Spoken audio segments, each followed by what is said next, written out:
All right, listen up, y'all. Today we're having a conversation on camera with the one and only Chandler Bolt. Chandler Bolt is a $75 million CEO. He's Forbes 30 under 30, and he's built an amazing company called selfpublishing.com.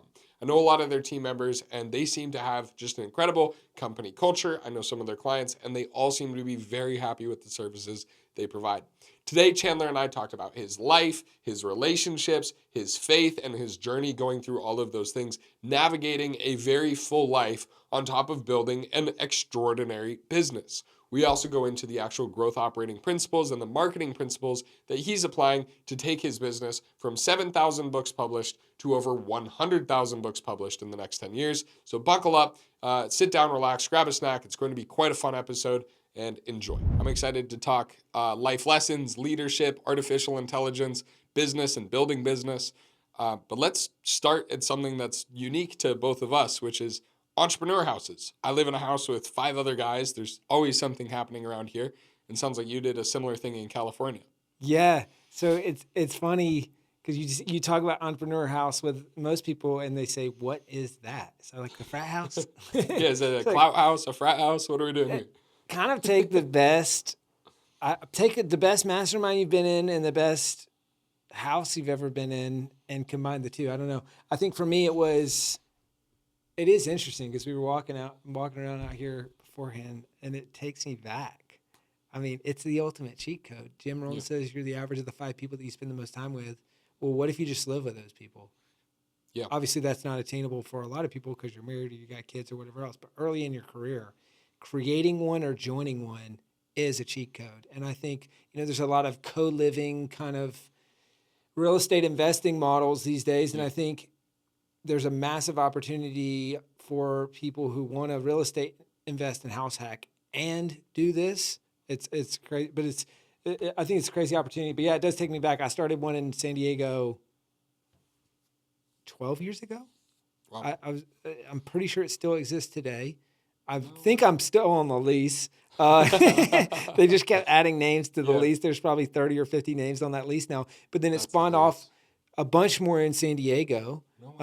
We've got probably a bunch of common connections that have either lived in that house that you know of, or Pedro Matos, if you know him, Christian Chasmer, Dr. Squatch, Jack Haldrup. So he lived in the original one. Austin Netzley, if you know him, he's here. He lived in that original one. Chandler Parag, Matt Tassells, who created William Painter's sunglasses. You could just keep going, and there's on and on. But then we spawned off a bunch more in San Diego, and then there was a couple in LA.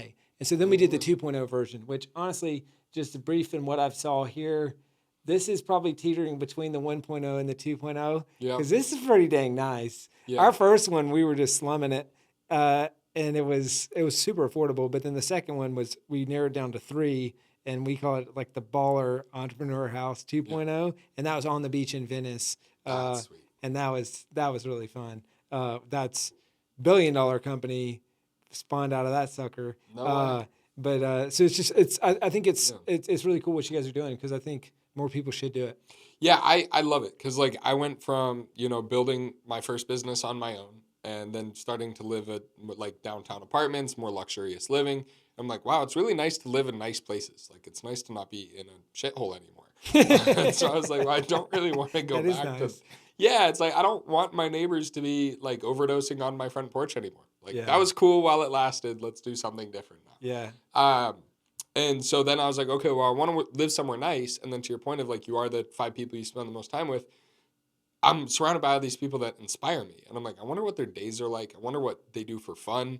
And instead of, going out on the weekend and let's all go drink together. Let's go just disassociate from our lives together. It's let's just do life together. Let's build something interesting. My brain immediately goes to operationally. I'm super curious because we have this beautiful home in downtown Austin. We've got all these guys. We try to host a lot of events. And then we all just essentially co-live. We all live together and we're building our own things. In the original entrepreneur house that you had in San Diego and then the 2.0, what kind of structure did you have in place in terms of curating who lives in the house? Was there ever any times where someone you thought was a culture fit wasn't a culture fit that you had to remove? Was there a pace or a schedule of events that you guys kind of required of hey, yes, you're building your own thing, but you also have to give X amount of time to the roommates or to group events. Like, what was that like in terms of the social dynamics? Yeah, great question. I'm curious to learn more about how you guys are doing it here. I mean, I think it starts with everybody's got to apply. I think first it starts with you need a house leader. You need everyone to apply. There needs to be a vetting process and an application process so that you make sure people are right on the way in. You got to have a vision for the house, what it is, what it's not. For us, it's not. It wasn't a party house, so we're not having a bunch of parties. We're not raging up late. Like we're here to have a lot of fun, but we're here to grind and build businesses. Yeah. And as part of that, we're going to have either a chef or a meal delivery. We're going to have Monday night masterminds. We got a big whiteboard where your goals are on the wall. They're visible. And we had a structure for how we ran those Monday night masterminds. And, people would get called to the mat. It was pretty fun where you knew you had to be on your stuff. Yeah. If not, it's just, you'd hear about it. But in a we cared about each other. Yeah. And so if you're showing up and you're saying, oh, here's what I'm focused on this week, and that's not aligned with your goals, I'm going to be like, Harrison, what are we doing, man? This is not, what are you doing? This is not, it's not it. How do we get better goals? Or you said you were going to do that 5 weeks in a row. What's going to change this week? Stuff like that. Good brotherly accountability. So that was a mechanism. Someone to clean the house on a regular cadence, either chef or meal delivery. We experimented with both. That's the beautiful thing, though. If you've got 5 or 6 people in a house, everything split 5 or 6 ways is not that expensive. Yeah, the cost of living is actually much lower than it would be on your own. It's awesome. That's what I found. Yeah. And then I think there's other, small tactical things like, you can prorate it based on the room. People with the best room pay the most. Yeah. I'm trying to think what else we did. Out of curiosity the Monday night masterminds, because this is really interesting to me. And I'm a huge advocate of meet regularly with the same people and focus on one type of conversation. Just have that conversation 10 times in a row, and every time it'll get better and you'll learn something. It's like if you read the same book every week for a year, you'd probably learn something new every time, as long as it's a good book. And so I'm curious, on the Monday night masterminds, what level of transparency was there? What level of involvement was there? Was there homework after that? We do a Thursday dinner. And so every Thursday we have a dinner, and every week the leader of the dinner, the organizer of the dinner rotates. And so this week it's my responsibility, and then it's Luke's, then it's Tristan's. Nice. So everybody has to come up with their own dinner. Mm-hmm. But usually those are more social events of we'll go do something like paintball or capture the flag. We'll do something, an activity, versus a mastermind where it's more of a focus group. So what was the structure of that like? Yeah, I like that. I like that concept. We would host stuff at the house for sure. Or I think one other just small thing is nice to have a spare room or somewhere where you've always got a place for people to crash that are in town for conferences or other stuff. It sounds like you guys are already doing that. But the Monday night mastermind structure, we would mix it up, but I think it was kind of hey, wins from the last week, challenges, where you at on your goals. And then I think what we did is I think we would do a hot seat. So challenge or problem that you want feedback on from the group. Yeah. And, everyone would have 5 to 10 minutes. And so you could go around and there's, 5 of us. So in an hour and a half, you can get in and out and have that kind of full mastermind. We would do it over dinner as well. But then inevitably one person, and there was no rhyme or rhythm to this, but one person is the one that really needs the help that week. And so everybody else kind of hey, here's my thing. Here's how you guys can support me. Problem I'm trying to solve. If you got any feedback, maybe that's a couple minutes, but one person is going a half an hour. Yeah. Out of 6 people, usually one is in crisis is what we've found. Yeah. It's one person might be in continual crisis for a month. Everybody else is fine, and then it switches. Exactly. It's hilarious. Yeah, that's cool. How have you guys done this? Who set this? Who set the house up? Does someone own the house? Do you guys all rent? What's any systems or structure that's worked well here? Yeah, so our landlord lives in Denmark, so we're all rental, which is super fun. And our landlord's been amazing. Shout out to David. So the house has been great in that regard. I would be considered probably the house leader in terms of putting this together. Mm-hmm. And then everybody has their unique elements. Matthew, one of the roommates, is a CPA. And so he's really good with the money. He's good with the books. He makes sure that everybody in the house can afford to live here. And then one of the original roommates, because we're on our second year, so there's been 4 replacements out of the 6.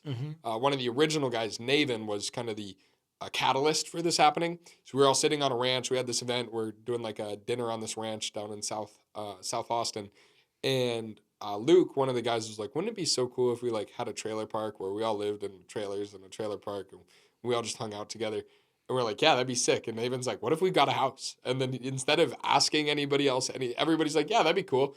He just found a realtor and put us all in a group chat with the realtor and is like, here's the specs. Like, everybody can afford $3,000 a month in rent. Find us a house. Like, have fun. And so that was kind of the inauguration of the house. And then we came in and we said, hey, everybody wants to have better faith, better fitness, better finances. What's everybody working on? And then the structure's been we have a constitution. So there's like house expectations of like living in this house. These are the policies and the procedures, the rules. Nice.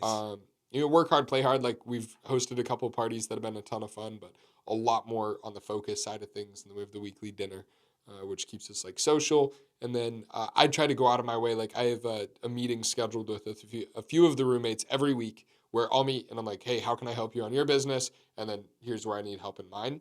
But I really like the Monday mastermind of like just condensing all of that down to a boiling plate of everybody gets to go through it. So yeah, I like that a lot. And I think a couple things that stood out to me, and then a couple other things I thought of that were structures that might be helpful if someone's trying to create something like this, is you mentioned all the areas you're trying to grow. Yeah. When I originally put together our version of the house, I was trying to be intentional about the wheel of life. This person's going to challenge me in my faith. This person's going to challenge me in my health. This person's going to challenge me in business and all that stuff. And so I think that's the advantage if you're the one who puts the house together, is you kind of get to handpick as best as you can. I mean, you're kind of scrounging early on. You got to set the vision and you got to really lean in. Otherwise, everybody's going to be real flaky and not make it. So you have to really, but if you can, then setting the vision and painting the vision and finding people that kind of round you out in a lot of different ways. That's one thing. I think secondly, we would do challenges as a house, which was pretty fun. So we might do Whole30. That was the fun one. So we did that as a house. 1 month, there were more month-long challenges typically. I think 1 month, or maybe it was at least a week. I think it was a month. We said no work after 6, which is really so. And you could only do a half day on the Saturday or something. And so that was interesting. It was just basically, what are we all collectively trying to grow in? And then let's have a challenge specific to that. So that was really fun. And then one of our rules was you leave, you fill your spot. Yeah. So, I mean, that's a big one. Yeah, if you want out, then you got to find the replacement. Exactly. Yeah. It's interesting. I've been thinking a lot recently about like how you start is usually how you finish. And kind of that whole framework of like set yourself up to succeed for the long term. And when we moved into the house, I think we were a little too casual of like, we're all friends, let's hang out. And so recently, I'm looking at the Constitution and everybody in the house is independently killing it. But I'm like, is this as collaborative as it could be? To your point of like setting these house challenges and like this hot seat coaching. And so I think that's something I've been considering even in business of like you make a new hire. The most important time in that new hire is like the first month. Like you really have to put their feet on the fire of like, hey, if they can hang when things are really bad, it'll be nice and easy when things are easy. But you kind of have to set those expectations on the front end. Otherwise, you get 3 months into a hire or 3 months into a roommate, and you're like, oh my God, this person is not someone I want to be around at 2 in the morning or when things get tough. So yeah, I've been thinking about that recently of like resetting expectations of like maybe calling a town hall and saying like, hey guys, like we're all in a great place. Let's get really extremist for like a month and just double down, reset the culture, set a new pace and finish strong. Nice. Because it's never too late to reset too, is the nice part. It's like same thing with, employees. I've had to do this recently where I brought someone onto the team and immediately realized they were the wrong person. And it's like, hey, like I wish we could reset. And like the reset right now is like, yes, you just came onto the team and I'm sure you're excited to be here, but this isn't the spot for you. And it's tough to do that. But there's a reality of like, I'm not going to operate from the sunk cost fallacy. Like, just because they live here doesn't mean we can't reset expectation, or just because they just got hired doesn't mean I can't let them know or let them go if we know it's not going to work. I think that's super smart. And I think that's where when you have the Monday Night Mastermind too, you can kind of have a housekeeping piece Yeah. of that and because that is, then it makes it easy to surface stuff like that. Yeah. Is this you guys break even? Is this a business model for somebody here, or what's the? No, we just kind of hang out. Yeah, everybody pays rent, and the house does tend to be profitable simply through, we host a lot of dinner events, and someone will land a client from it, or someone walks into the house and they're my friend, but then they meet Luke and they need software development or they need accounting, and so it lends itself to like a lot of referrals, a lot of just social connection, but there's no direct financial model of us all living here. Yeah, I mean that's the same way for me, and it's curious, and I think I don't have a real big strong point of view, but I think sometimes that's what people always assume. They're like, "Oh, so you started this business?" I'm like, "No, this was never Yeah. meant to make money," and not saying it couldn't. No, it definitely could. It totally could. It definitely could if you did it in the right way. But I think you have to be super upfront about it because you probably experienced this where it can get a little bit.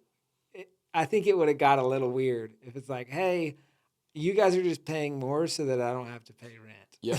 Yeah. Which I think would be totally worth it, but for whatever reason, is just a weird thing that people feel weird about. Yeah. If you're the ringleader of it. Well, and then especially if you're like asking for them for support in your business or like guidance in your thing, and then also you're living for free because they live there. It's like I like everybody pays their part, and then we can equally contribute. Like it lends itself to I think more of a team dynamic. I think one model that could work really well is you buy the house. Yeah. Like I think if someone's watching this, listening to this right now, you've got real estate aspirations, go buy a house, put together the entrepreneur house, have everyone pay fair market rent. That probably means that you're going to get to live for free and you would break even on the house.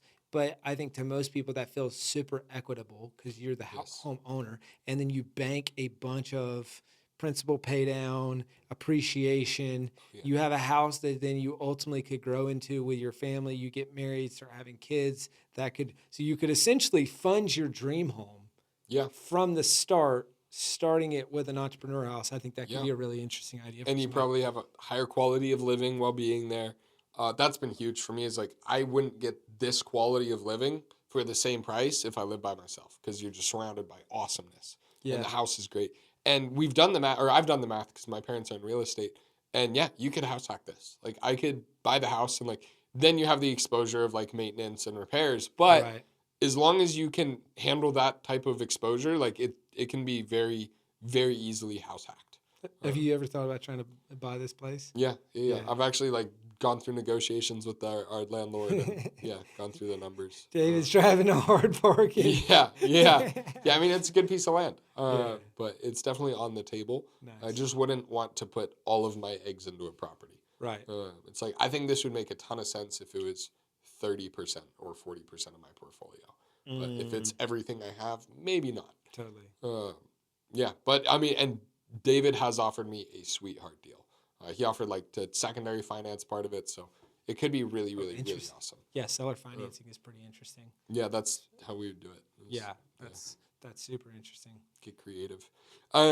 So okay, I'm really curious because you've done the super social entrepreneurial house. Do you have roommates now? My wife. That would be a good roommate. Yeah, that counts. I'm really curious on the just kind of like the social journey of entrepreneurship. I've noticed like I've gone through seasons where I'll work 6 days a week, 80 hours, 90 hours a week, and I have no social life. And then I have times like in the season at the house where like I'm just surrounded by people and it's very social. Mm-hmm. And I've noticed a difference in my mental health as I go between like very social, which leads to a little bit more like maybe being scattered, where like there's just more things happening outside of my control, versus when I'm living by myself or when I have a lot more control over my environment, I can kind of pick my routine. It feels more focused, but it also feels isolating. I'm curious if that's been a similar experience to you. Yeah, it's the whole myth that work-life balance is this pocket that you get in and you stay in, and I think people chasing that pocket totally burn themselves out and drive themselves crazy because it's not attainable. When I love that they talk about this in the one thing where it's the oscillations of working way too hard and then maybe more on the chill side. And in that, you find the pocket, but you were never in the pocket. And I think the same goes with extroverted, introverted, super social times in your life, less social times in your life.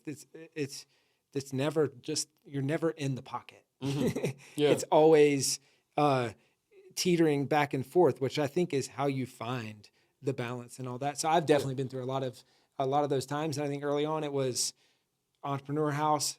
That was maybe a unique time in your life where you were grinding crazy hard and super social because you're just surrounded by people all the time. And so I don't know if I've had that experience again since then, but yeah, I mean, it definitely comes in waves. You introverted or extroverted?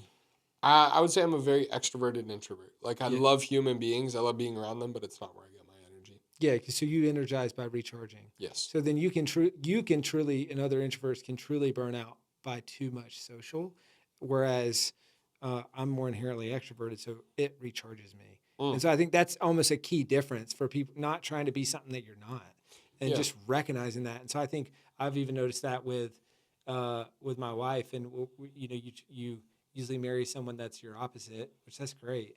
But that just creates some fun conversations. You get to work through that. And so she's way more introverted. She's like, slow down.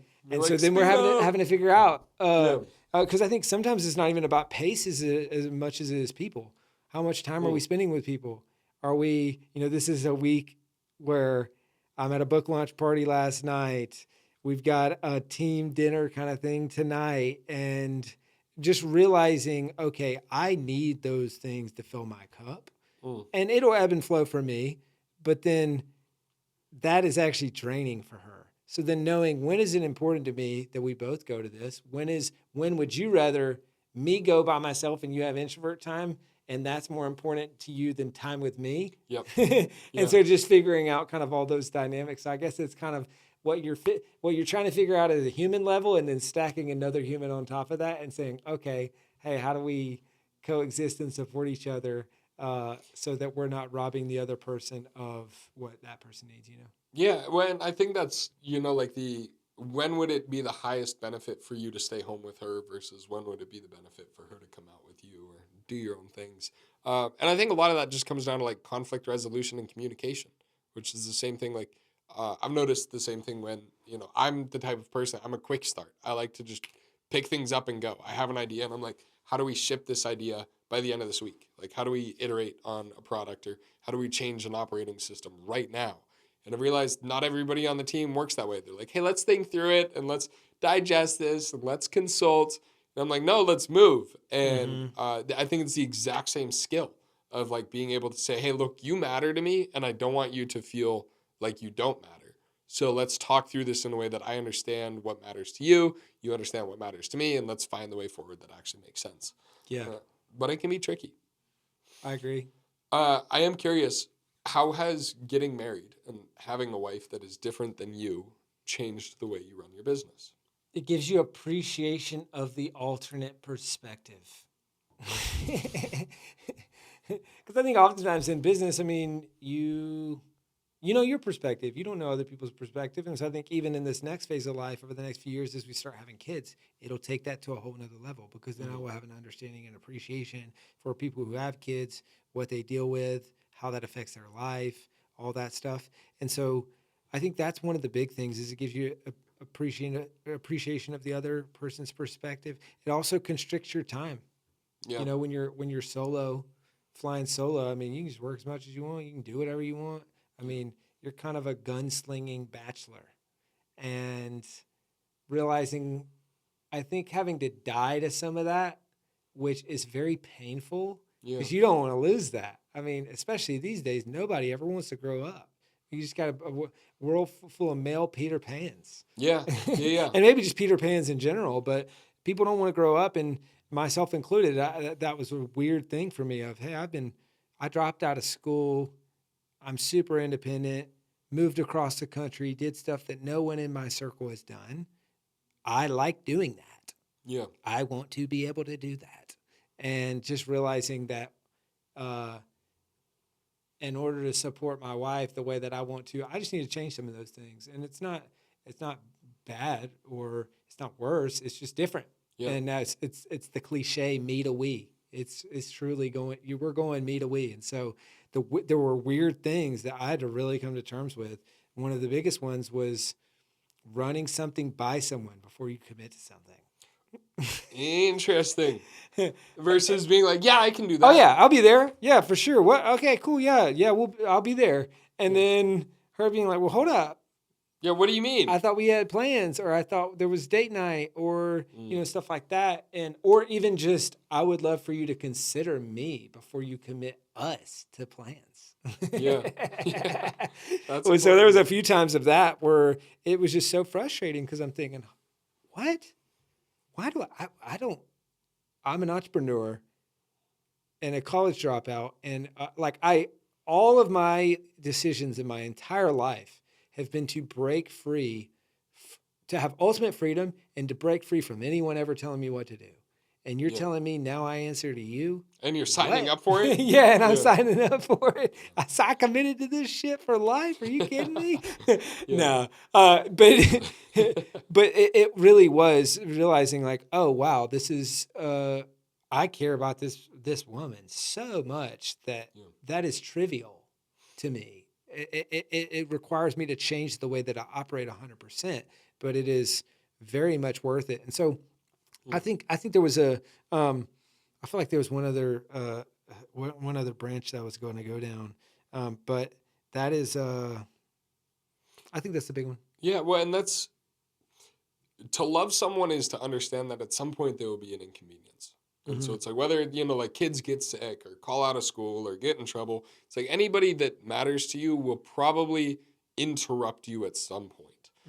And recently I've been adapting the philosophy of like, to love somebody is to be willing to sacrifice for them. Or like, is this someone I'm actually willing to suffer for? Is really the frame that I've been going through, is like, if this costs me opportunity, if this costs me time, if this costs me emotions that I don't want to feel, is it worth it?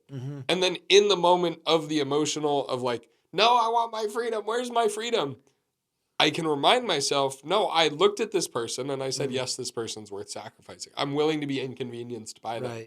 Which, to your point of like being someone that's hyper independent and very Peter Pan in the way of like, I just want to do what I want to do. Like, and I want what I want right now, which is very, to a degree immature. And so I've realized, I'm like, well, if I can be aware of that on the front end and say, hey, I actually want this relationship to matter to me. Well, how to make this relationship matter is not through it feeling good or being awesome, because all those things will come by default. Like, you're an awesome person. You're going to live an awesome life, like period, full stop.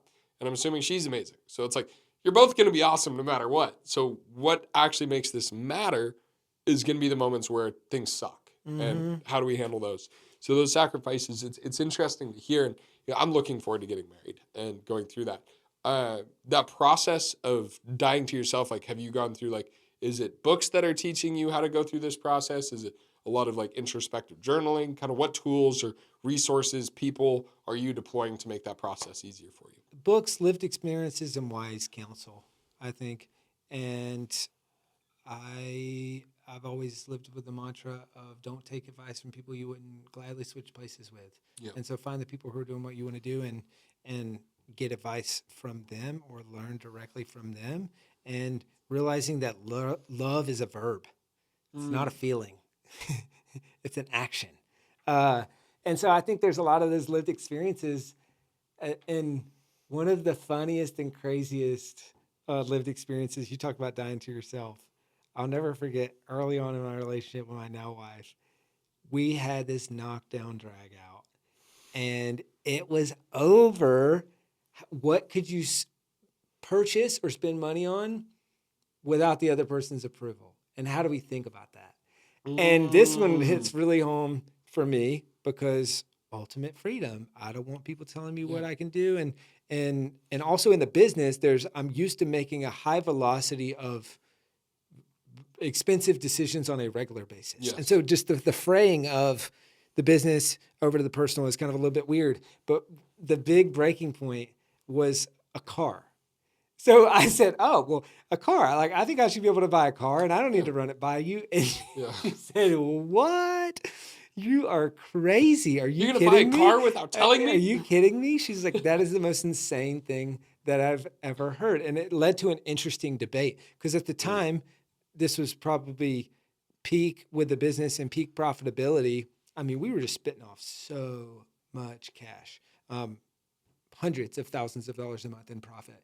And so in my mind, I'm thinking a car is a week. Yeah.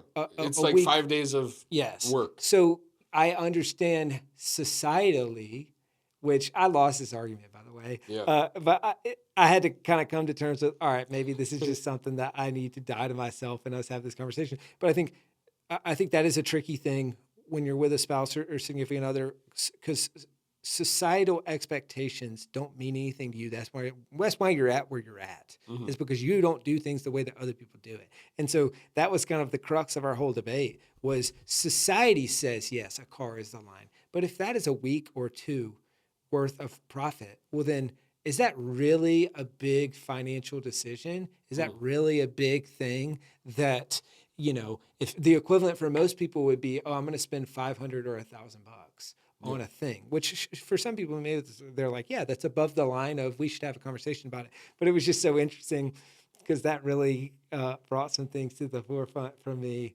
of my argument was we're not gonna go by society's Yeah, you're like, definitions. I do what I want. It's fine. But her argument was we're a team. Yeah. And I don't want to feel like you like this is all yours and I've got to ask for permission for everything, but you don't.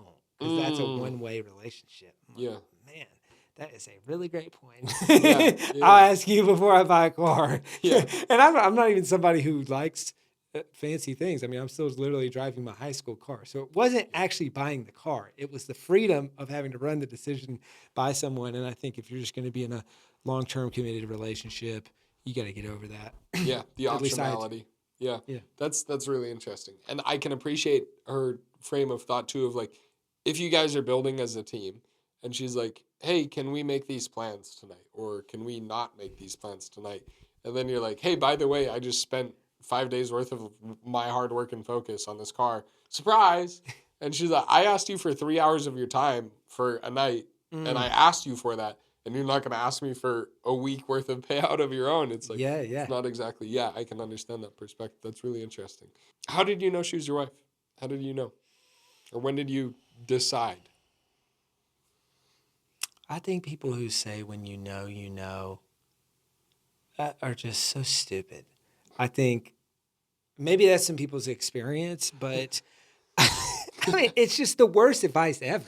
Yeah. Because my wife and I were dating for years, and I was not willing to commit, and I just was dragging it out because I wanted to know. I'm someone who I'm like, I want to know that I know that I know, because divorce is not on the table for me. Yeah. So I want to know, and I didn't feel like I was 100% sure, and so I kept asking people, "Hey, when did you know? When did you know that you should marry your wife? When did you know that you should marry?" Okay, scale of 1 to 100%. How sure were you? I'm like grilling into all these guys that I know that I respect their marriage, and I was getting all these different answers. But then the common theme was, when you know, you know. And I just thought it was so stupid because it's not helpful. It's not useful advice. It's like, okay, well, I don't know. Yeah. Does that mean it's not a fit? Does that mean I'm one day going to magically know? Yeah. It's just not a useful heuristic, I think. And so, but when I did know is my wife used the takeaway sale on me. So I'll never forget it was the day, I'll never forget the day my wife broke up with me, and she basically just walked out and said, "You have no plan. You're not willing to commit.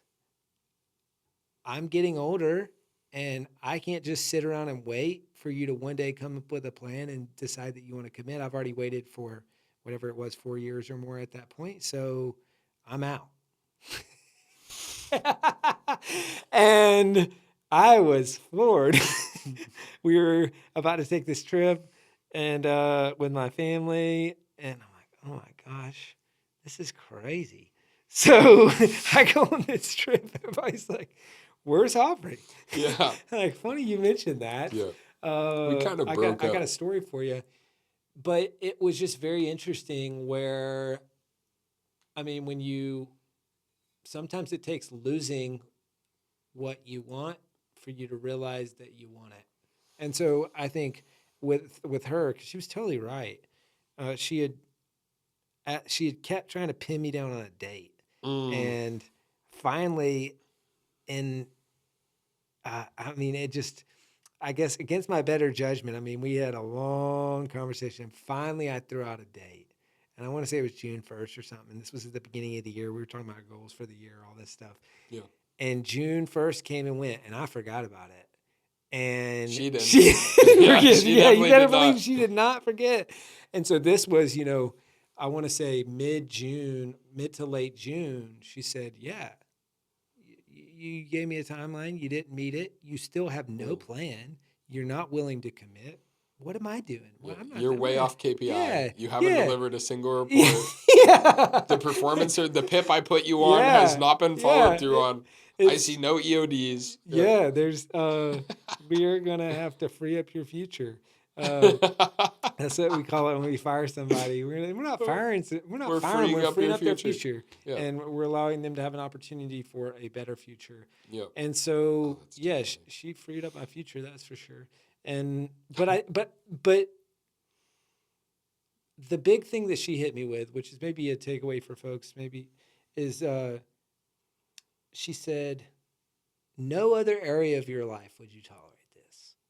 Not in your business, not in your goal. You're a goal person, and you're not willing to commit to a goal or a date or a next step or an action item or whatever else in this relationship. That tells me all I need to know. I'm out." Yeah. And so I think, whoa. I mean, that was a lot of people in my life, I think, had a little bit of an intervention with me and said, "Chandler, you are an idiot." Yeah. Like, what are you doing? Yeah, she's right. What are you doing? Yeah, she's totally right. First of all. Second of all, we all love Aubrey. Third of all, you guys aren't together. We're probably with her. Like, you're getting the axe here, and you should rethink this. And so, yeah, we were apart for a bit, and then I just realized, what am I doing? This is so stupid. And so then I designed this. I don't think I've ever told this story publicly. I kind of designed this.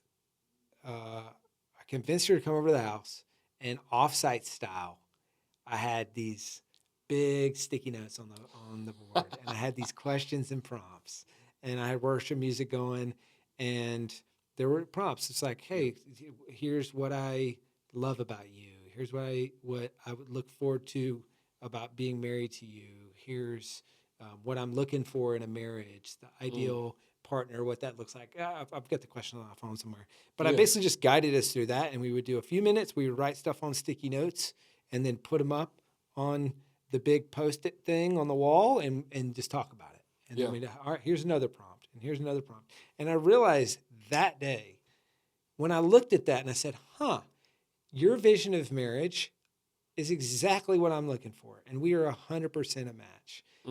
I'm crystal clear about what I love about you. And it was just all of these things kind of came together. And that day, it was when you know, you know. Yeah. Which, that's I still hate that. And I think that's just such stupid advice and such a stupid phrase. But I really would say, I mean, that day I was like, I'm marrying this woman. And I think maybe like a better piece of advice, and I apply this to business as well, is like you have to make sure the visions line up. Of like, you have to know that they're going where you want to go as well. Because like even on a junior level hire, like if I bring someone onto the team and they're going somewhere that I don't want to go, they're going to actively pull the whole company in a direction I don't want it going. And I think the fear that I have, because I've been traditionally non-committal in relationships, and I could probably use that same heart surgery she gave you of like, in no other area of your life would you tolerate this.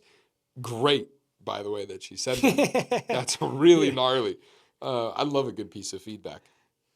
But it's interesting that like I'm willing to bet, because I know myself enough to know that like the story underneath it is, what if I marry someone and they want to go somewhere I don't? Like they want a different type of life, or they want to raise the kids a different way.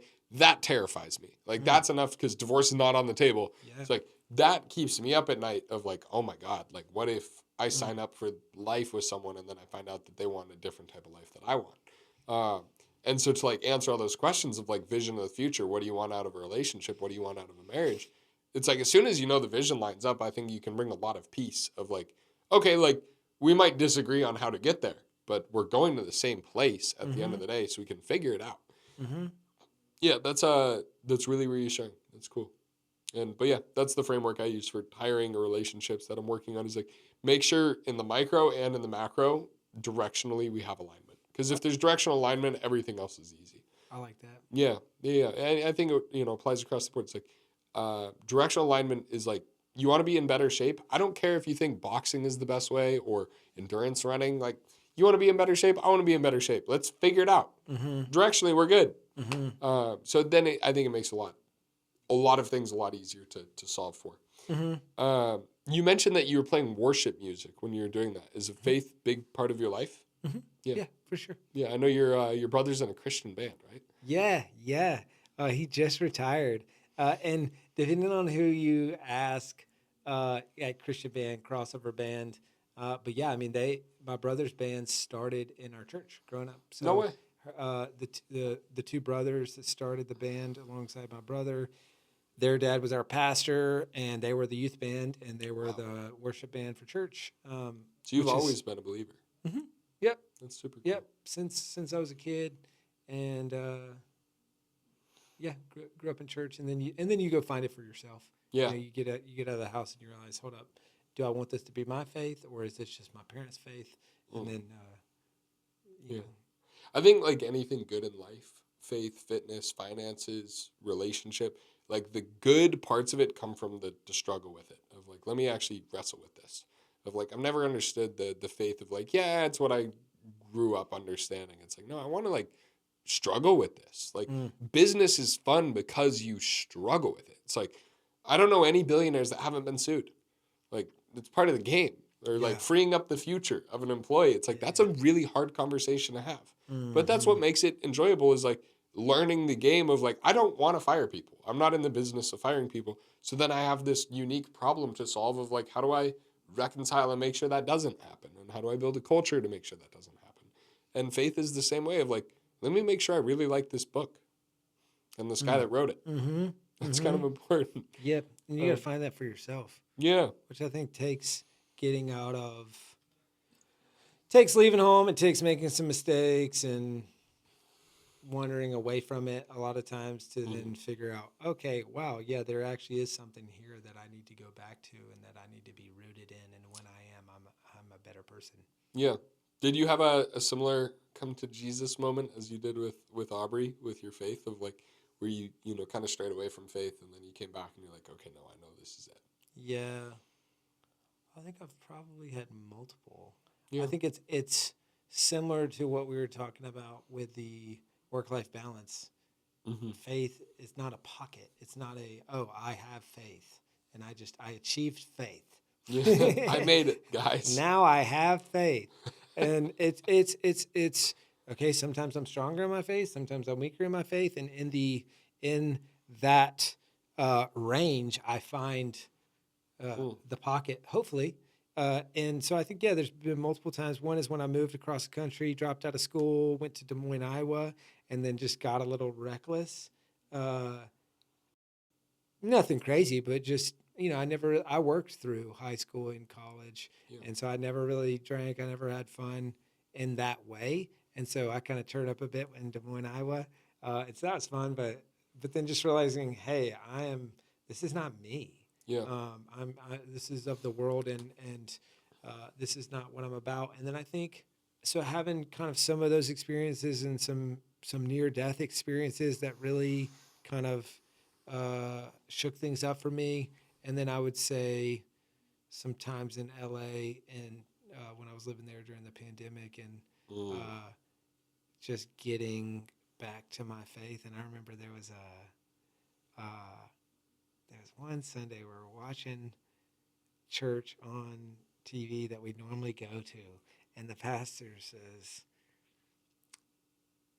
I just feel like there's someone here named Chandler who needs to hear this and this and this. I looked at Oh, Aubrey no. and I was like, wait, what?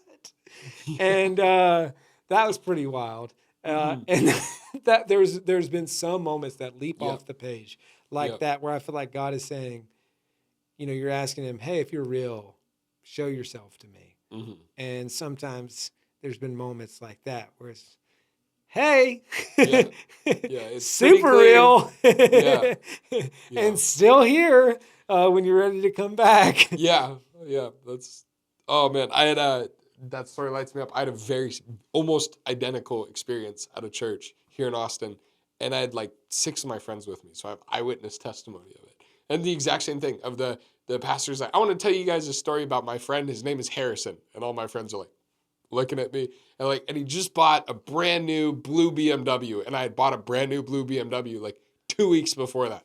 And I'm like, and all my friends are staring me down now, and they're like, and he was this big business guy, and all my friends are just like You're killing, like kidding. stabbing me with daggers. He's talking to some random other guy, and I'm like, what the is happening? Um, Oh, yeah, this was a true story about yeah, someone different. yeah, about someone different, but it was like the name Harrison, not that common. Yeah. Bought a brand new BMW that's blue, pretty coincidental. And then like the business accolade, like it Yeah. was pretty one for one. And it just makes you wonder. I'm like, what compelled him to tell that story? And like, yeah, it's just Well, and what was the those. takeaway from that story? Do you The remember? takeaway from that was like he had built a big business and then he had left it and he was wondering what to do next, and he was struggling with like what to do next and where to go. Um, Coincidentally, that's exactly what had happened to me. And he decided to not worry about any of it and to just follow God. And then God gave him an idea, and he built a $100 million company in a year. And I built a multi-million-dollar marketing agency, had left the agency, and I'm like, what do I want to do next? Like, what's the next thing? And I was sitting around trying to figure it out. And then this pastor tells me to my face about this other Harrison in the exact same situation, wondering about the exact same thing and what he did and how it worked out. That's And I was crazy. like, yeah, so it was a pretty good moment. Yeah. Yeah, it's crazy. You can't deny stuff like that. It's like, I think you can chalk just about anything up to coincidence, or you can pull the hairs apart. But at the end of the day, like, I really like Matthew 7:7, like, ask and ye shall receive, seek and ye shall find. And it's that whole, the science of like cognitive bias or confirmation bias. It's like, yeah, you can disprove anything, but I think you can prove just about anything as well. And it's just what you're looking for. So it's an interesting thing. I am curious, Chandler, for you. You grew up in the church. It sounds like you have a very strong independent faith. You're also a very independent human being. You like to make your own decisions. You like to be free. Why play the game of business? Why not go do something different, like being a professional athlete, or just being a nomad, or being a pastor? Like, what brought you into the world of business specifically? I think business is the God-given gift. Hmm. For me, at least. I think everybody has unique strengths, unique gifts. And for me, I mean, I think those are the God-given talents and abilities that I have, and it aligns with my interests, and it's a lot of fun. And so when I think about one of the things I used to think about a lot more is, I don't want to be on my deathbed and look back and say, oh man, I phoned it in. I left some stuff out on the field. I want to maximize the gifts, talents, and abilities that God gave me. And I feel like that's business. I mean, that is the way that I can make the biggest impact and do the most good.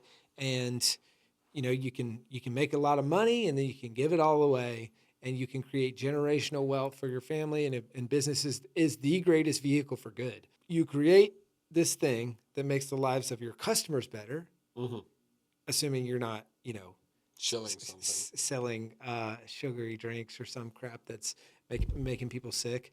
So you make the lives of your customers better.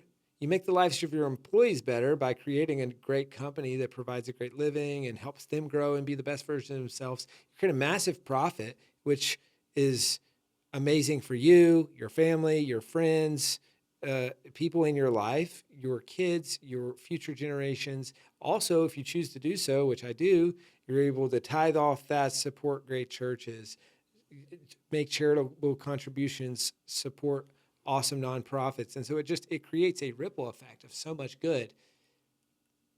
And so if you have a talent in that and a skill set in that, why wouldn't you use that?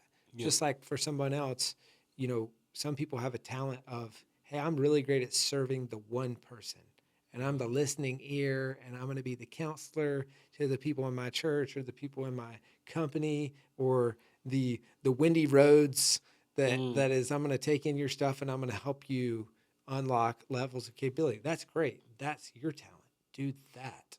And I think for me, it's just the talent of building businesses, building companies. Yeah, I would agree. It's like it's a very, and there's something unique about I'm curious about what motivates you, whether it's because there's something unique about building businesses where you can do it for a lot of different reasons. Like you can do it because you want to get rich. You can do it because you want a really awesome impact with the product that you build, or you're a believer in what you sell. You do it because you really care about your team, or whatever the reason is. So I'm curious, like what's underneath, you mentioned like business is the best vehicle and it's the thing that you feel uniquely empowered to do.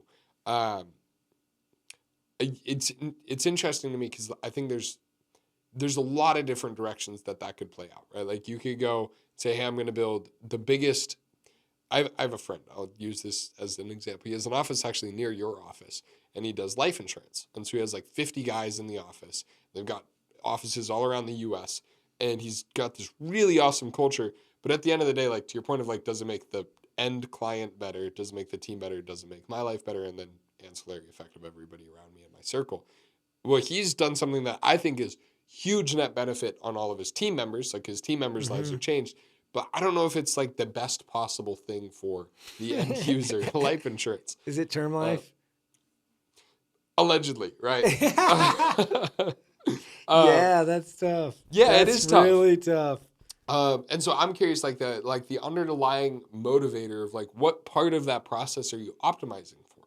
Is it is it personal profitability? Is it because he's team culture all the way? He'll spend every dollar he makes to make his team have the best experience.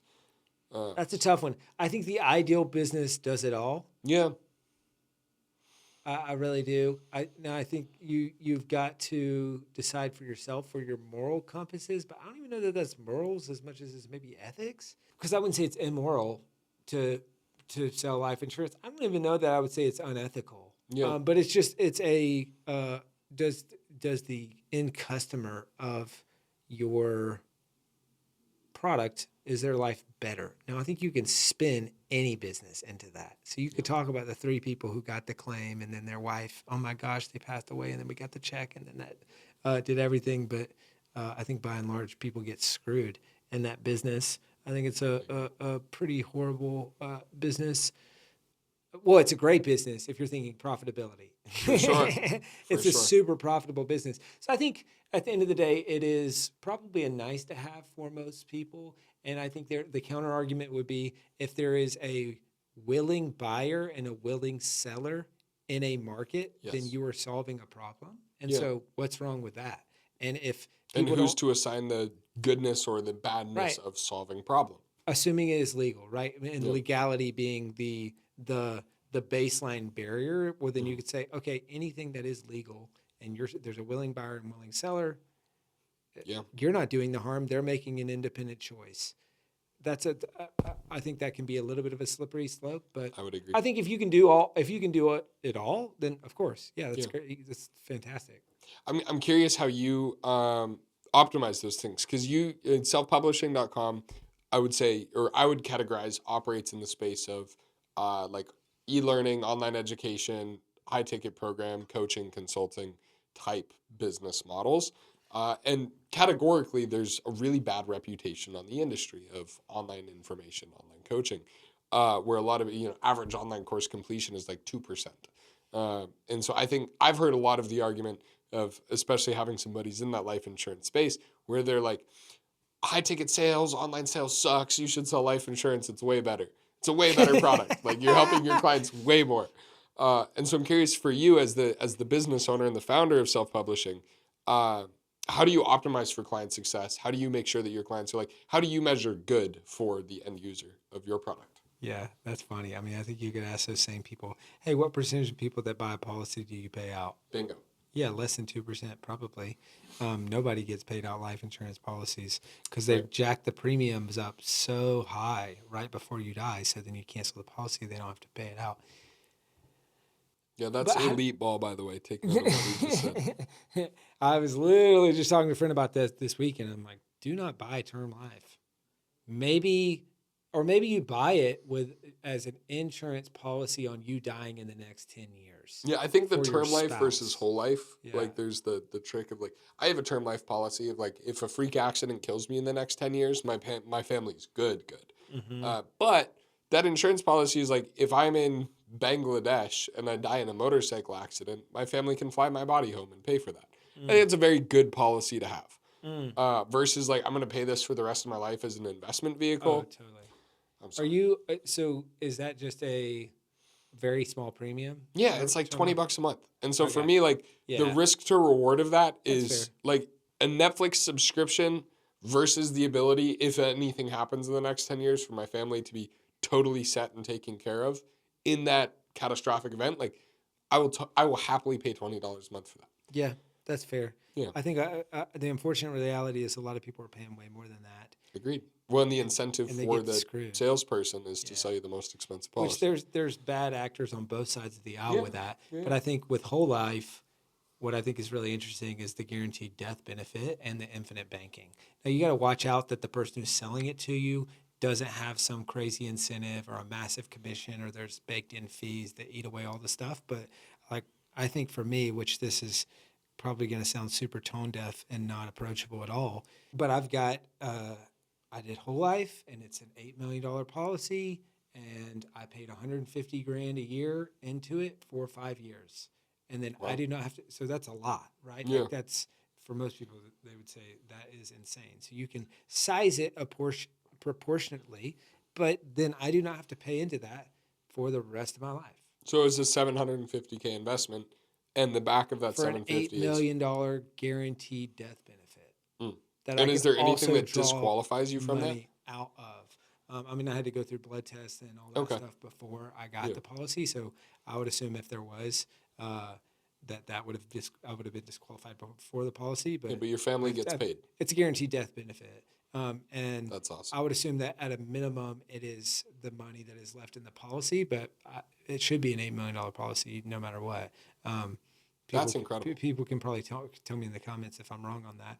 But Yeah. I mean, I think that's a smart move compared to saying, "Oh, I'm going to pay $1,000 a month for the rest of my life," With no guarantee. and then it just ratchets up right at the end of your life when your family probably needs it. But to go back to your question on how do you align incentives with customer success and customer outcomes in your business, I think the first and maybe most important distinction or kind of shift is that they're not diametrically opposed.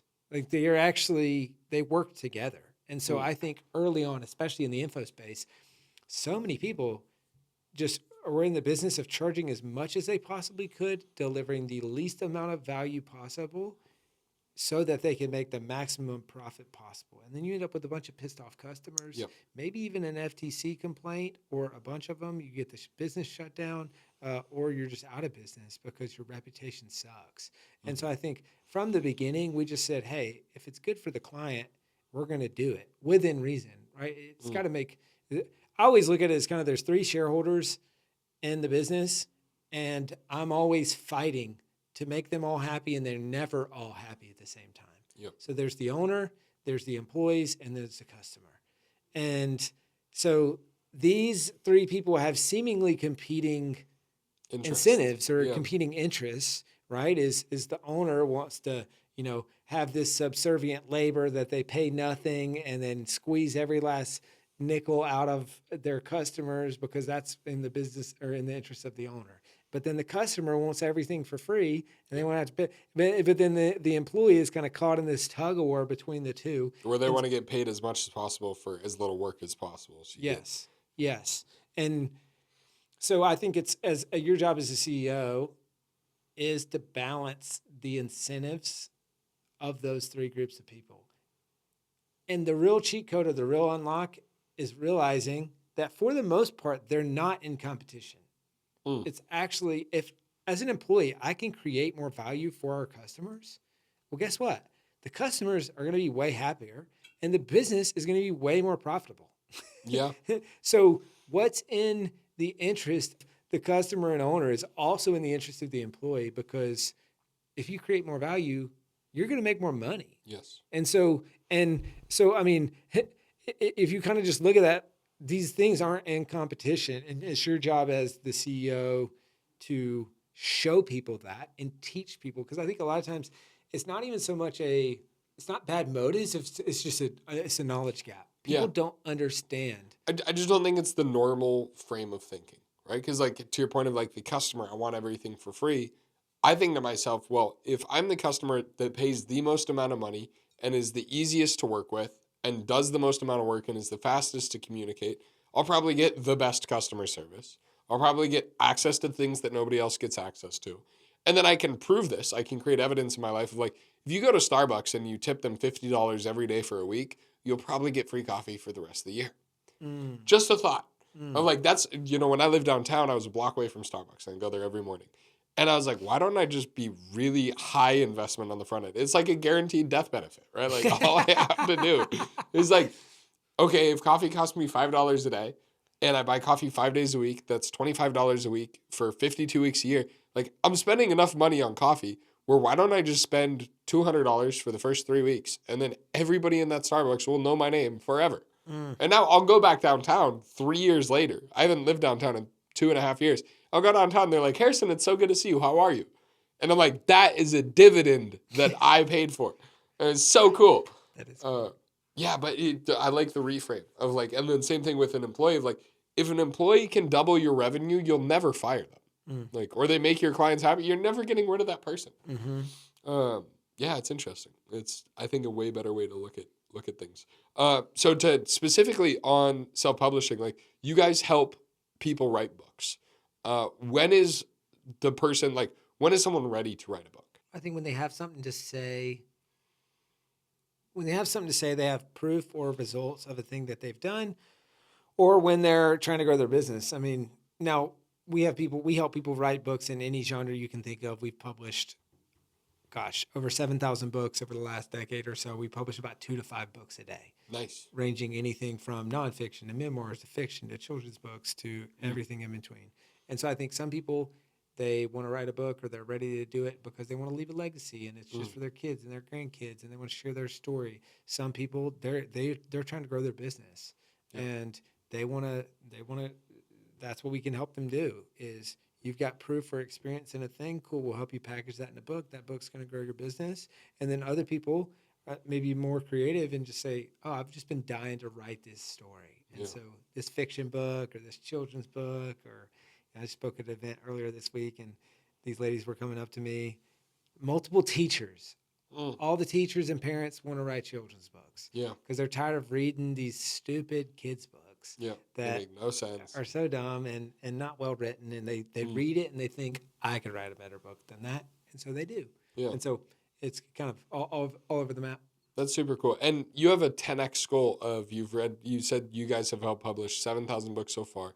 And I read that your goal is 100,000 books by 2035. Exactly. So big 10x that's the goal. Yeah, I mean, we got to make a lot more progress. We got to publish a lot more books. Yeah. Right now, the bottleneck is customer acquisition because, we'll have anywhere between 40 to 60% of our people write and publish their book in less than a year. So the success rate is stupid high. And it's such an easy, this is the thing that I think a lot of people, they look at online businesses and it's like, oh, but what's the outcome? Or that's not a real business because there isn't some, the caveman brain is, I want to see the physical thing. Yeah. Give me the physical thing.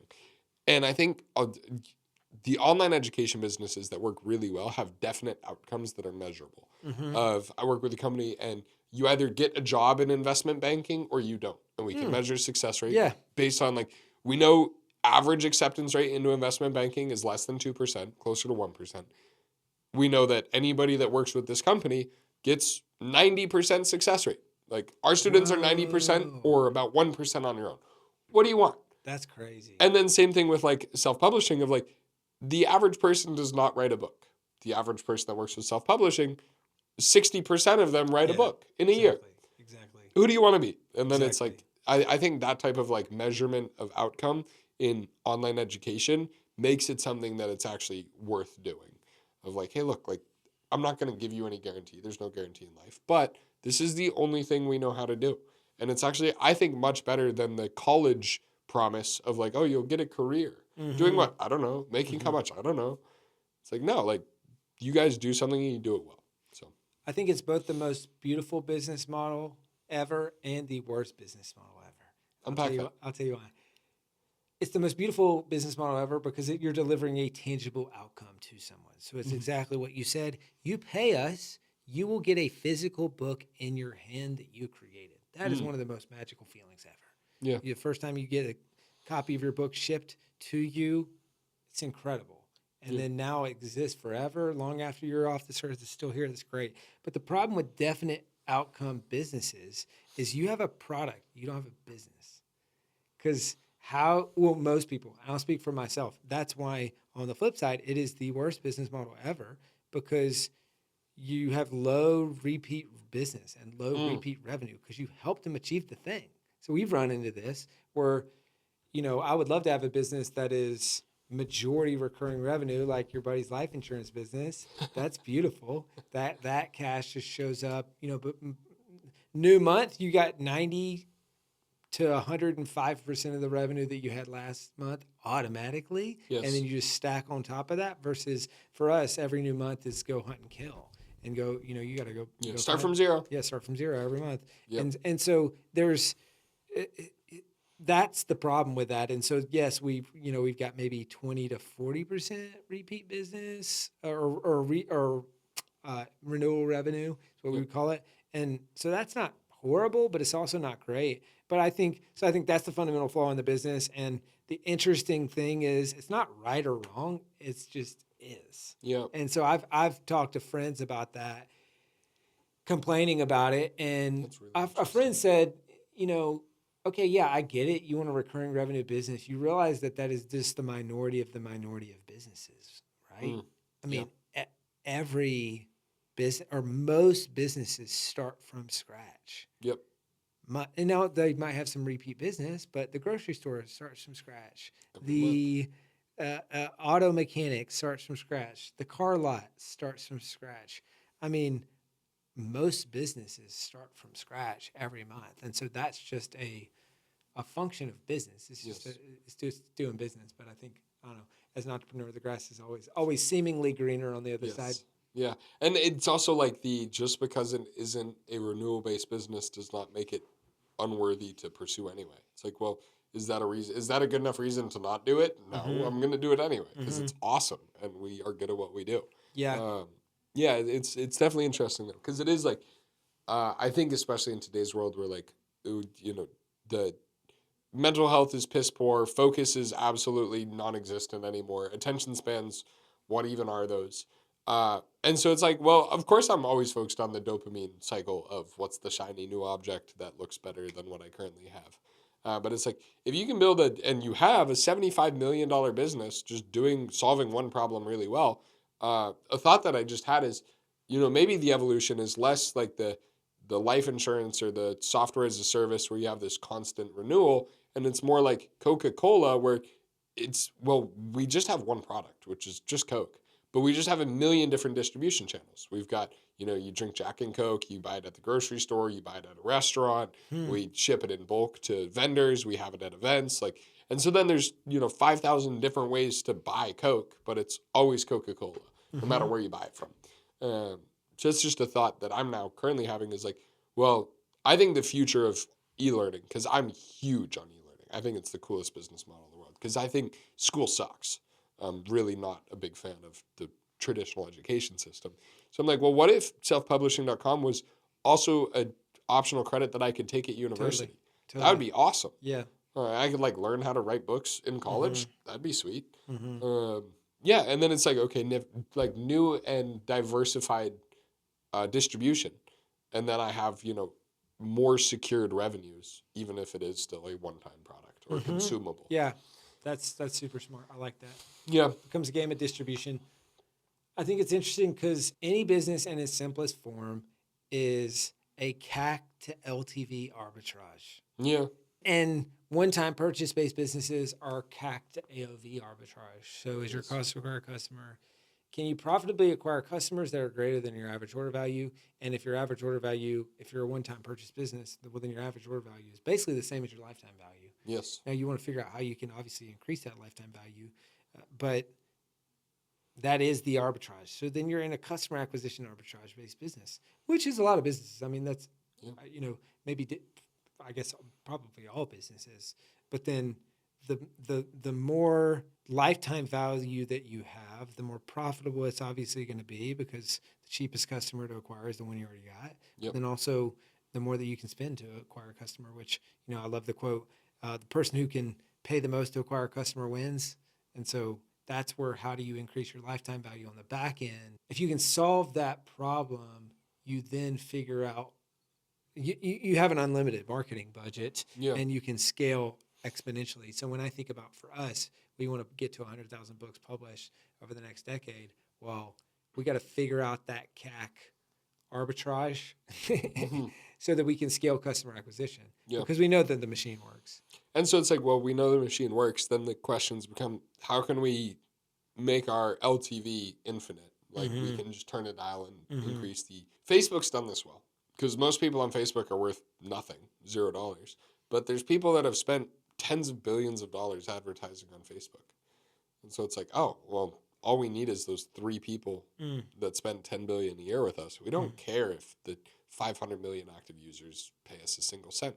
It don't matter. But yeah, it's funny, I'm a marketer. And so in the like growth operating, paid advertising, organic social, because that's what we do, is Instagram.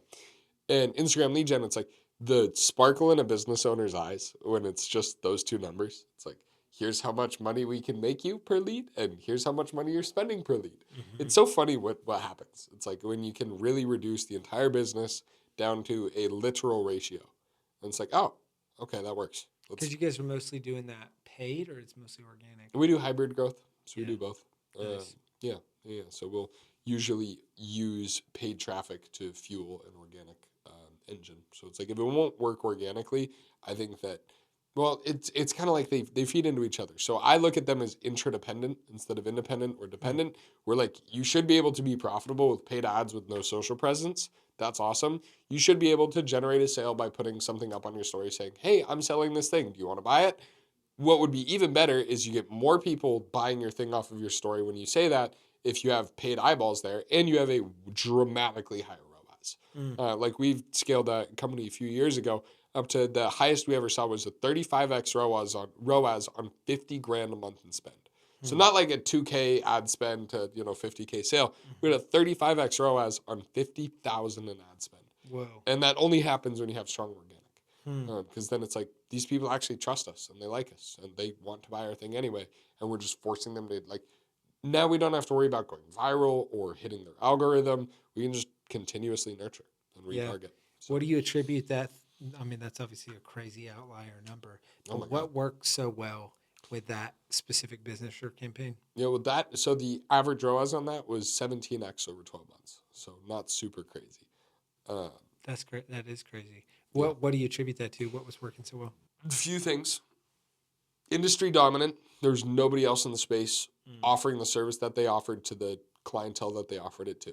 So like everybody was teaching. So they taught e-commerce and like how to do like Amazon FBA to stay-at-home moms. And so they took an existing business model and a massive marketplace with a disposable income, and they just sold to that marketplace. So it's like the riches are in the niches quote of like, they just made their own marketplace that was blue ocean, because everybody else teaching e-commerce was teaching 17-year-old high schoolers. Yeah. So like broke high school guys. Yeah. And so they just took it and they built credibility and they built emotional communication, and they made it legitimate and credible and safe and easy to understand and not overwhelming. Like they just took something that worked really well and they brought it to a marketplace that needed a different communication for it to work for. So I'd say a couple things like one of one, like category king. They owned their entire demographic of marketplace. Mm. Let's see here. They were their ideal customer. So it's a loving and happy family. They were willing to do the work, like volume over everything. We just pumped volume. Of ads or of organic posts Yes, or both? everything.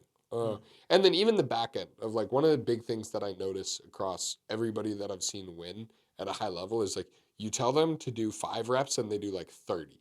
And they're like, hey, I did more just if you want it.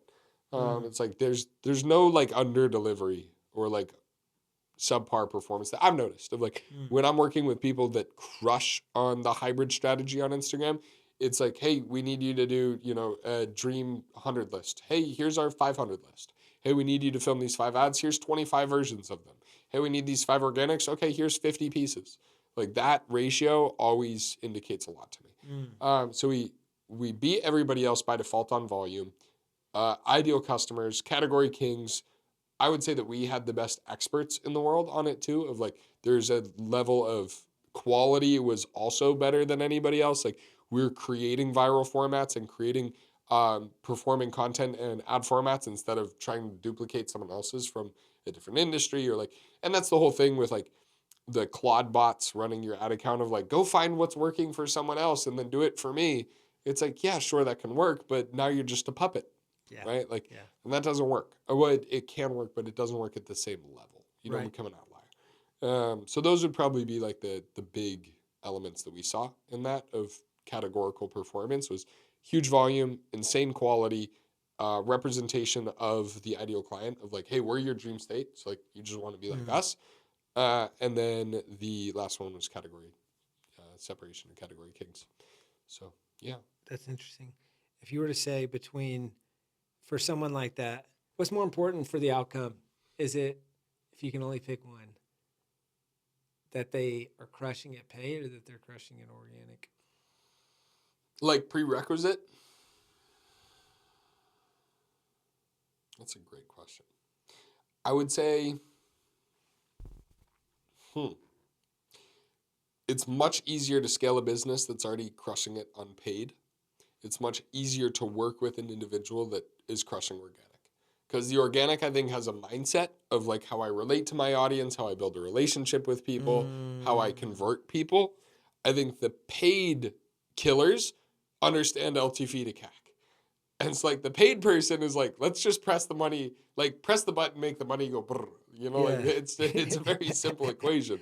But that can also, it can take a lot to get over the fact of like organic is nuanced and it's not very clear ratio. So that can be the hard part on organic is like, we're not just going for as many views as possible. Like, no, let's not post brain rot that goes viral because that won't get customers. So I think they're different problems, but the problem I prefer solving is the person that understands the math. Because the mindset is like, hey, we're building a relationship, but if you're killing it on cold paid traffic, way easier to build an audience. Yeah. That's interesting. Yeah. You guys have, I'm curious for you, because $75 million company is not on accident. Like you don't fumble your way into that. What was the original distribution? What's working for marketing now? Like and you said that to get to the 100,000 books, client acquisition will be the thing. Yeah. But walk me through like what has worked in the past on client acquisition so far. It started with all things affiliates. So we were very launch based and then kind of got tired of running on that hamster wheel of launch to launch to launch. And so then we started, where did we go from launches? Then we did some evergreen affiliate stuff. I'm trying to think. This is way back to 2016, 2017. Dabbled in some paid. Paid was a decent acquisition channel for us back then. I would say probably in that era, that was maybe $1 million or $2 million a year for us, maybe a little bit more. Then we started organic and SEO-based content. That was probably 2016 to today. That's still a pretty decent revenue driver for us. So that printed money for a long time. And it's waning now with AI kind of disrupting some of the SERPs and stuff like that. And then I think we found our way back to, oddly enough, these days we're finding our way back to a couple of our early things, which is content and affiliates or business development. Yeah. So business development will be probably 6 to 8 million for us this year. Content will be probably 2 to 5, let's call it. Maybe more than that. It's interesting where our blog and SEO content is just cratering Yep. because a lot of those search engine results are getting eaten up, while simultaneously our organic social is on the rise. Yeah. Yeah. And that's the, like, I've seen a lot of people jumping ship off of SEO to large language model optimization, like LLMO, Yeah, of like, hey, you should yeah. rank organically there. I thought it was really funny on Google. People are running paid ads to your name, by the way. Like, if you look up Chandler Bolt, Oh, it's like really? the first 4 results are just paid ads of like, write a book, Are you write a serious? book. Yeah. Like our Like, competitors? yeah, like your name, which is hilarious to me. Book competitors, though, Yeah, not. Oh, that's yeah, so yeah, funny. to Chandler. I thought that was hilarious when I looked you up. I was like, oh my gosh, like you have to be crushing on SEO for people to be competing over the founder's name. No kidding. I guess I should Oh, be flattered by that, not yeah, offended. yeah, yeah, yeah. I would take some. That's what is it like? Imitation is the greatest form of flattery. That mediocrity can pay to greatness. Like, Mm, let them run their ads. yeah. Okay, so you guys did affiliate, like launch-based systems, then paid traffic, then you guys started doing the SEO and like organic online, probably blog writing, all that, backlinking. And then that led into, what was the last one that you mentioned after the SEO? Well, these days it's SEO and content, and then what I would call uh, like video social. Mm-hmm. So YouTube, and I just created my first Instagram probably 6 months Congrats. ago, 8 months ago, and so we're building a media team and a Yeah, media company, and so I look at it as it's a 7-figure startup within an 8-figure company.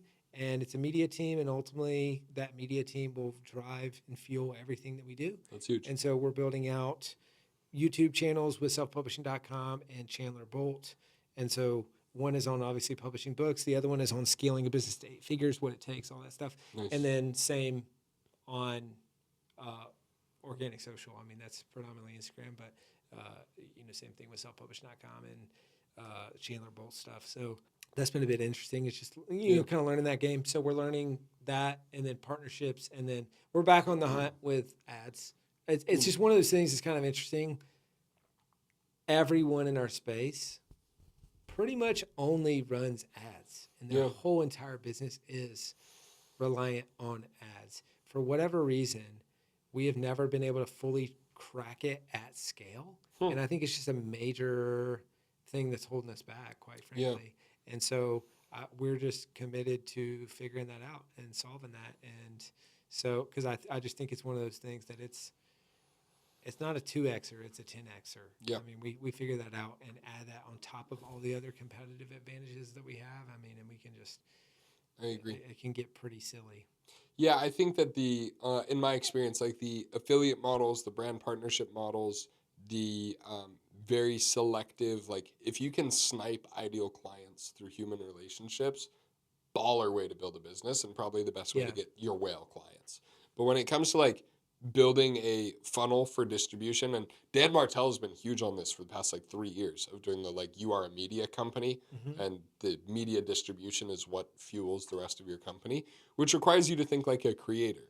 And so like I've been recently spending a lot of time with full-time creators, like they don't run any kind of business, and it's focused on the AdSense that they're getting from platforms, the pay-per-view that they're getting per platform, and it's a completely different way of looking at content than the way a business owner looks at it of, how many leads did I get? What's our conversions off of it? And so I'm starting to look at this because Dan's been shouting in my ear for years, like, you're a Mm-hmm. media company, you're a media company, you're a media company. And it really is like, oh, I have to operate and think like a creator and have channel distribution and have brand recognition across platforms. And then on the back of that, I have to think like a business owner of where do I send them? What's the best possible client experience? Yeah. And I think that like, building these two engines is very confusing for a lot of people because it's like in a car, it's like you have a gas engine and then an electric engine. How do you put both in the same car? And then how do those systems work together? And it's very, I think it can be overwhelming and it's very murky water. But I think in the next couple of years, hopefully companies like you, I think Our Keck's doing it really well. Someone to keep your eye on is Casey Woodard. Casey Woodard, I think, has done this exceptionally well. Same thing, built a multi-million-dollar company with social media and across a lot of different strategies, affiliates. And now he's building an organic brand of like, hey, I have made more money on this platform than anybody else. Here's what I'm learning. Here's how I'm building. Here's kind of the same thing you're doing of like how to scale a business, Yeah. but also how to solve this specific problem. Interesting. Casey Woodard? Casey Woodard, yeah. Is he based in Austin? Yeah. Cool. He's actually a former roommate here. Nice. We call him the Discord final boss because he runs Discord low ticket communities. Whoa. And he just prints money. It's super awesome. You're kidding. Yeah, he's an enigma for sure. Does he have a podcast as well, or he? No. Actually, he's just doing content. He just does content. But this is inspiration. I'll bring him on the podcast. Cool. Yeah, he'll be the next episode. Nice. So buckle up for that. Stay tuned. I'll bring him on. That's actually a great shout. He should be on the podcast. So, but definitely someone to keep in mind. So you guys are working on the media company. Anything else top of mind right now? Like, obviously, self-publishing books and someone writing a book in a year with you guys. If someone wants to write a book, they can hire you, work with you, publish a book in a year. Why not just leave an hour-long voice note to ChatGPT and write a book in an hour? Yeah, that would be so much easier, right? Yeah, it would be so much. If you want to write a crappy book that just sounds like everything else and that's just slop, I think that's a great strategy. And for some people that might work and you might get clients from that.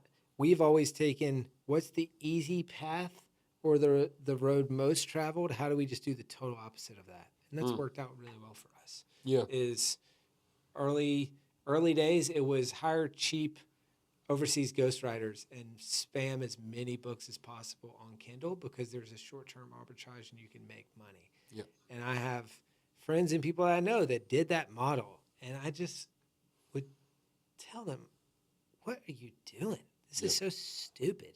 You think this is a smart business? No, this is a short-term arbitrage opportunity. And so now it's the same thing, but just a different mechanism with AI. And so not that I'm not anti-AI by any means. We are full steam ahead.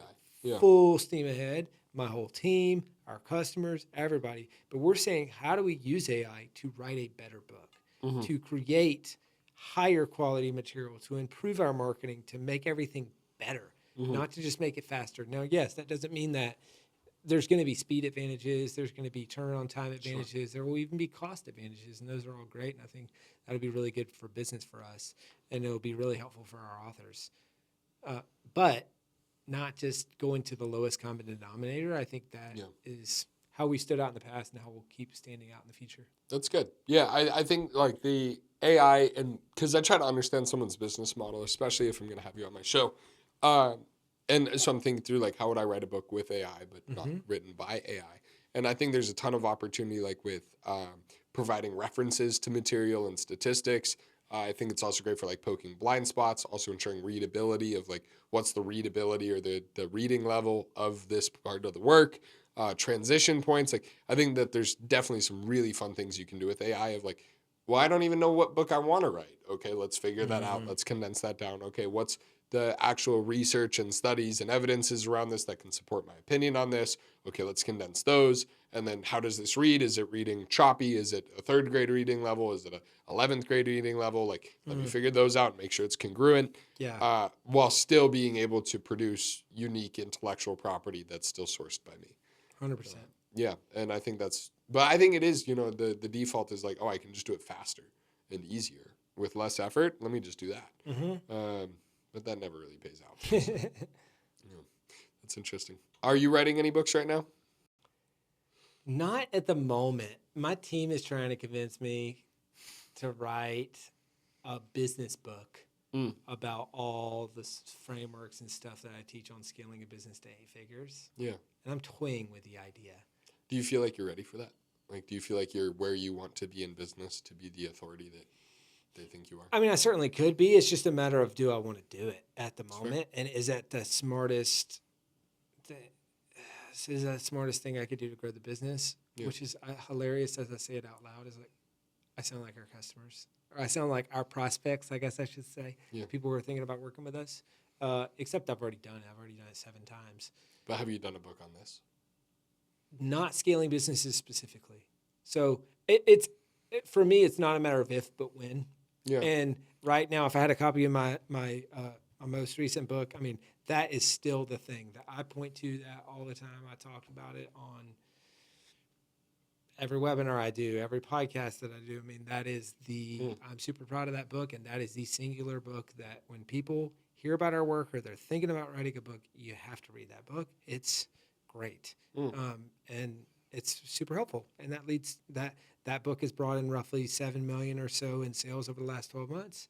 That's incredible. It prints money for us. It brings in a lot of customers. It's a big part of our customer journey, our employee onboarding, our prospect journey. I mean, big part of everything. And so that is a core pillar in the business. And so it's just a matter of time. Yeah. That's why I did the business book. That's fair. That's exciting. Well, thank you for coming and having a conversation on camera. This has been a ton of fun. You got it. Do you have any questions for me before we wrap up? I don't think so. Rock and roll. I do have one more question for you. And that is, if I were in between books right now, or I was looking for a book to read, you pretty much know nothing about me other than I live in an entrepreneur house and we had a conversation on camera. What book would you recommend? Like a good general recommendation book that you're like, you should read that. Yeah. So I've got a video on this on my YouTube channel. My first question is always, what is the biggest bottleneck or in your life or area that you're trying to grow right now? And then I'll give a recommendation based on that. That's great. I like that. Well, it's funny. I immediately thought of 0 to 1 by Peter Thiel as like, what is the big area of growth that I need right now? I have a really big vision of where we're going to take the company right now. And I'm trying to figure out like the tangible next like 3 months. It's like, what's the big rock right now what's the bite I need to take right now to make progress towards that? That's definitely the big improvement that I'm looking for. It's like, interesting. Really what that is like how to prioritize problems to make the most, to stack momentum. Yeah, there's multiple directions I could go with that. Yeah, I like to read. I like to read The One Thing and Essentialism back to back because it really just drills. The book's called The One Thing. Yeah, the book is called The One Thing. That is really good. And it'll help you narrow your focus on the one thing or the handful of things that actually move the needle. Essentialism, same way. So it's just, they're very similar books, but they come at it from different angles. And so for me, I like to find a bottleneck or area that I'm trying to learn, or maybe a person that I'm inspired by, and just I'll go way deep on that thing. Yeah. And so I'd like to just start stacking, okay, I'm trying to get better as a leader. So I've had a full year where I just read leadership books. Yeah. And that is what I'm trying to get better at. And so That's with so this, I like that kind of approach. And then but that also is really a strategy question. So I've had times where I was trying to get better in strategy, and I've read, oh my gosh, good strategy, bad strategy. I've read, I can't even tell you, there's a bajillion strategy books. Yeah. Most of them suck. There's some If there's any stuff. standout ones on strategy, those would be probably the books I'm the most interested in. Yeah. So. Good strategy, bad strategy, if I'm not mistaken. I think there was a book that was black and gold cover. Okay. And then there was a Drucker book on strategy that was really good. By Peter Drucker? I think so. Yeah. Huh. Okay. Well, thank you for your time. Yeah. If people want to find you on the internet, where do they do that? Yeah. So on the media side of things, we're putting out a bunch of content, selfpublishing.com or Chandler Bolt YouTube channels or Instagram. You can follow us over there. Like I said, I just started my Instagram, so that's pretty pathetic. So if people want to throw me a follow over there. And it's just Chandler Bolt? Yeah, Chandler Bolt. And then let's see. Beyond that, if you got a book that you're working on, go to selfpublishing.com/apply, book a call with the team. We'd be happy to jam on it with you and map out a plan. If someone's already in the middle of writing their book, why would they talk to you?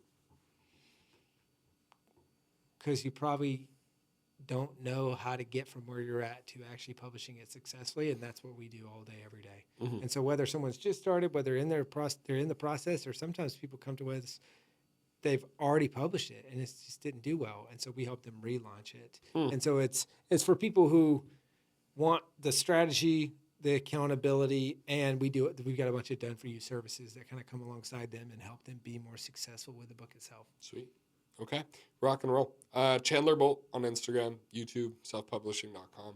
Of course, you can go there. And then I'll also link a few podcasts down below of Chandler's full story if you want to hear how he started the company, what that actually looked like. We'll also link some episodes on exactly what self-publishing does, who they work with, why they work with them, how they work with them. So you can get all that details down in the description below. Yeah, this has been a pleasure. Thank you again. Appreciate it, Harrison. Boom. Kaboom. Let's There we go. go. Awesome.